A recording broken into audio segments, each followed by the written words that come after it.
What's the scariest urban legend in your country? Purple Aki was an odd one back in the day. Turns out he's true too. A rather large, intimidating man who had a taste for young men with muscles, often asking to touch their muscles or getting them to squat him. People often complied because he's a big bloke. Apparently those who squatted him often felt a growing hard lump all of a sudden mid-squat. Only person in the UK who received a court order prohibiting him from asking or touching people's muscles. It's been lifted since IRC. That's gay. My city is filled with urban legends. My personal favorite is that one about the sleeping giant snake growing underneath the island. When it grows long enough for its tail to go all the way around the island and touch its head, it will wake up and pull the entire island into the ocean. The way this year is going, I wouldn't be surprised if it turned out to be true. A giant snake pulled an island into the abyss. Sounds about right. Sounds like an underground stream to me. I'd be pissed too if I woke up with my own ass in my face. In Mexico we have La Llorona, which is a lady that screams, "I miss hijos, my kids," during the night. Supposedly she drowned them and now spends her eternity crying about it. As a kid, adults would say that if you hear her, she will take you. We also have the chupacabras, which is some sort of creature that drinks the blood of the livestock. Also, there's this story where a beautiful lady will ask for a ride in the middle of nowhere. If the person does that with a sexual intent, the beautiful lady will show its true form. A black goat. I'm pretty sure there's more, but it is 4 a.m. and I don't want to read about it. RN lol. We have her in the Midwest now too. Thanks to a large Mexican immigrant population, she seems to have combined with the vanishing hitchhiker in some areas too. Might not be the most common, but in Irish farmland folklore I've been taught to fear the puka. They say the puka was old when God was a child. He is a child of the Fae sent to repent their sins to choose fortunes or famine. The puka is a Fae creature colored either black, white or gray. They have been shunned, and in order to earn back their wings they must help those in need. The farmers thank the puka by leaving cream out at night, and in return they will tend to the farm.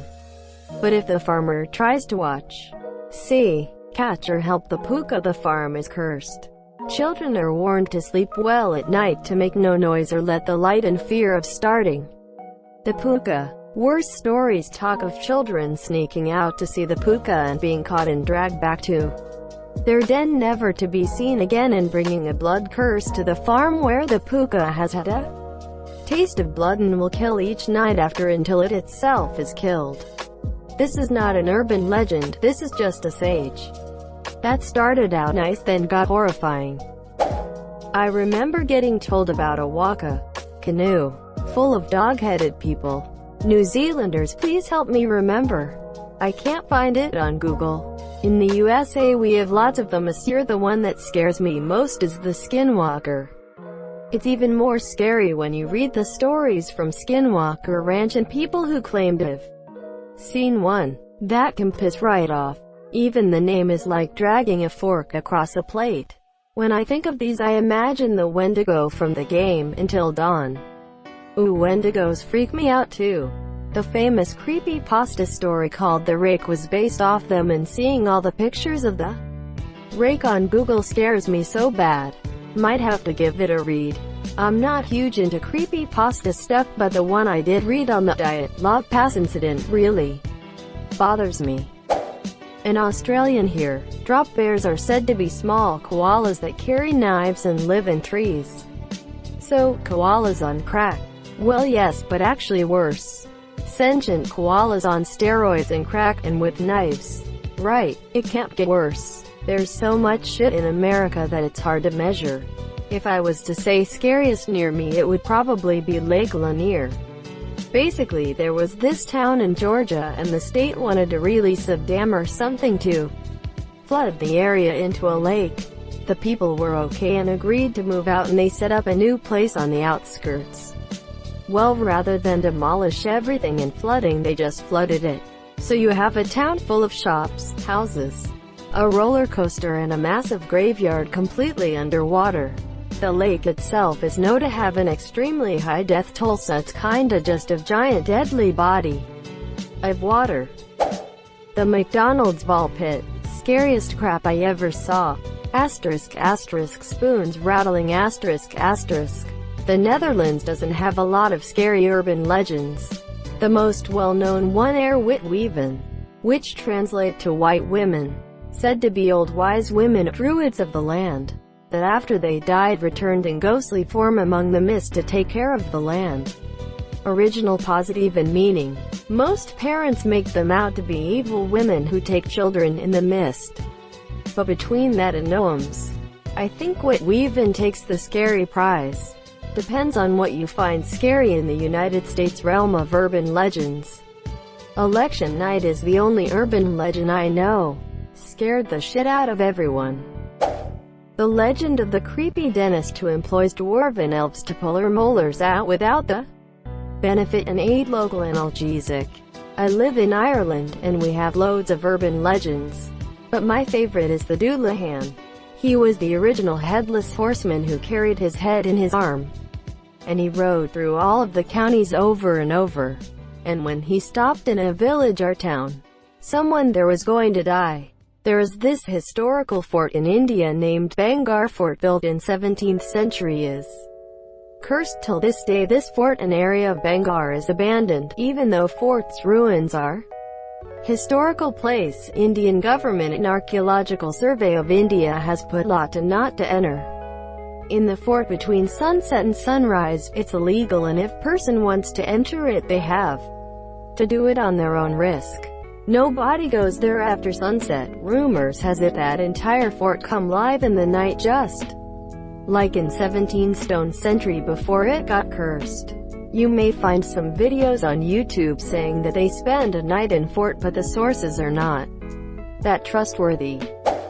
It was an ordinary Thursday night and the soldiers were having their scheduled training, marching through the forest. It was only when they had to do a head count when they suddenly realized one recruit was missing. For who knows how long. A search party was sent out immediately. And finally, the missing recruit was found. His field pack items were neatly displayed on the mud, and his body hung limply from a tree. But that's not all. His internal organs, intestines and all, were torn out forcefully and lined orderly beside the tree, in a stand-by-bed manner. This gut-wrenching tale is on the mind of everyone doing guard duty on a Thursday night. The Queen and the royal family hunt orphan kids. Looking at evidence, it is quite scary. Fun yips. Once there was a kid that died in a traffic accident. Teacher put up a mannequin of her at the back of the class to memorialize her. The next morning, a teacher heard shuffling while the school gates were still closed. It was probably just LMFAO, the gang of the Angels Smile. People would come out of the cinema or so late at night and get cornered in an alley by a group and get the choice between the Angels Smile or gang rape. Everyone would pick the Smile and get the corners of their mouths cut open ear to ear with rusty scissors and salt rubbed in the wounds and walk around the rest of their life horribly disfigured. Like the Joker. Greater than corners of their mouths cut open ear to ear. Glasgow Smile. I know that urban legend occurs in other places too. That was the version in Belgium where I lived at the time. I just roughly translated it. In Dutch it's called de Ben van de Engelen Glimlach. Thanks. I really need to know more about urban legends. I roughly know legends where I'm from, but my knowledge of elsewhere is really limited. Thanks for clarifying. No problem at all. It was also said for a while Paola put AIDS needles hidden in cinema seats. Gave me chills on the corners of my mouth. The Flixton werewolf. Banking secrecy soon being over. In Norway we have this thing called nakken. I'm not so sure about the actual details, but it lives in swamps and kills people. A fake USA. Body found stuffed into a hotel mattress that people had been sleeping on for a few days. What's that smell? Corpse. The curse of Tecumseh, Tippecanoe.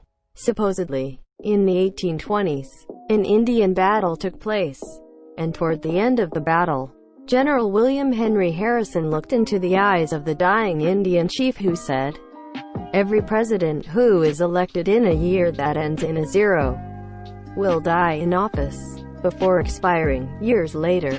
In 1840, William Henry Harrison was elected president, and on his inauguration day, which was cold and rainy, he was advised to wear a heavy coat, which he declined. Afterwards, he caught a chill and fell into a coma, and died a month later, thus having the shortest term of any U.S. president. Thus, William Henry Harrison was the first victim of the curse. In 1860, Abraham Lincoln was elected president. He was the first president to be assassinated in 1865. In 1880, James Garfield was elected president.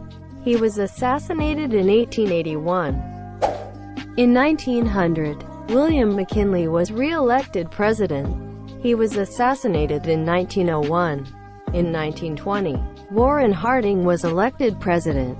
He died in office in 1923. In 1940, Franklin Roosevelt was re-elected president. He died in office in 1945. In 1960, John F. Kennedy was elected president. He was assassinated in November of 1963, but the curse skipped 2 presidents, even though they narrowly escaped it. In 1980, Ronald Reagan was elected president. In March of 1981, he was shot with the bullet just 1.5 inches from his heart. In 2000, George W. Bush was elected president. On the morning of 9/11, the hijacked plane that crashed in Pennsylvania was supposed to crash into the White House. The year is 2020, and with 270-somethings vying for the highest office in the land, with one candidate clearly in the throes of senility, will the curse continue? I don't think Australia has any. Many claim to know somebody who entered the men's bathroom at a certain Melbourne pub in the 1990s and encountered the legendary Trough Man. Trough Man would spend his evenings lying in the trough of the urinal at Young and Jackson's, inviting men to relieve themselves upon his body.